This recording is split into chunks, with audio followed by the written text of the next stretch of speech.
నమస్తే రైతు సోదరులారా, ఇది మా 1 ఎకరా వేరుశెనగ పొలము. ఇందులో నిన్ననే మేము శనగ చెట్లు పెరగడం అనేది జరిగింది. సో అందరికీ తెలిసిందే, రాయలసీమ జిల్లాలో ఈ సంవత్సరం వేరుశెనగ అనేది అపార నష్టము వివిధ కారణాల వల్ల. సో దీంట్లో సాంప్రదాయపరంగా వేరుశెనగలో అంతర పంట కింద మనము కందులు, అనప, అలసంద, మొక్కజొన్న, ఆముదము ఇటువంటివి సాధారణంగా పాతకాలంలో రైతులు వేసేవాళ్ళు. సో అదే రకంగా ఈ పొలంలో నేను కూడా ఒక 1/2 ఎకర్ కందులు, అదే రకంగా అనప అనేది వేయడం జరిగింది. కాబట్టి ఈ సంవత్సరము వేరుశెనగలో వచ్చిన నష్టాన్ని, అంటే దాదాపు 25 నుంచి 30 వేల రూపాయల వరకు 1 ఎకరాకి ఖర్చు అవడం అనేది జరిగింది. సో దీంట్లో మనకి 8 బస్తాలు 7 బస్తాలు 1 ఎకరాకి రావడం అనేది జరుగుతుంది.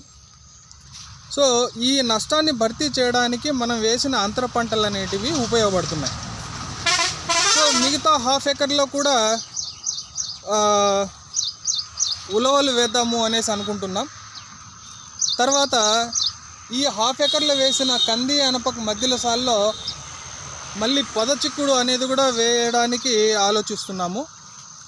సో పూర్తి స్థాయిలో మనం వేసిన వేరుశెనగ నష్టం అవ్వకుండా పెట్టుబడి అనేది ఇప్పుడు వేసే అంతర పంటల వల్ల మనకి పెట్టుబడితో పాటు అధిక ఆదాయం అనేది రావడానికి ట్రై చేస్తున్నాము. సో ఈ రకంగా రైతులందరూ కూడా ఏక పంట విధానం అనేదే కాకుండా అంతర పంటలు అనేటివి వేసుకుంటే చాలా ఉపయోగం ఉంటుంది. చాలామంది, దాదాపు 80% రైతులు అంతర పంట అనేది వేయకుండా ఏక పంట ఓన్లీ వేరుశెనగ మాత్రమే వేసేసి 4 నెలలు పంట ఉన్న తర్వాత తీసేసి 8 నెలలు ఖాళీగా ఉంచుతారు. సో దానివల్ల మనకి నష్టమే కానీ లాభం అయితే లేదు. సో ఈ రకంగా మనం అంతర పంటలు అనేటివి అనేక రకాలుగా వేసుకుంటే దాదాపు 9 నెలల వరకు మనం వర్షాధారంగానే పంటలు అనేటివి తీసుకోవచ్చు. సో అదే ఆ ఆలోచనతోనే మేము ఈ రకంగా పంట వేయడం అనేది జరిగింది. ఇంకొకటి, మీరు ఈ పొలం ఇది 1/2 ఎకర్. సో ఈ 1/2 ఎకర్ అనేది మీరు నీట్గా గమనిస్తే కలుపు అనేది చాలా ఎక్కువగా ఉంది. యాక్చువల్గా మా పొలంలో ఈ కలుపు అనేది పెద్దగా లేదు, అసలు పూర్తి స్థాయిలో లేదనే చెప్పాలి ఈ కలుపు అనేది. కానీ ఈసారి మేము వేసవి కాలంలో ఒక 10 గ్రూప్స్ యొక్క ఈ గొర్రెల్ని కూర్చోబెట్టడం అనేది జరిగిందనమాట.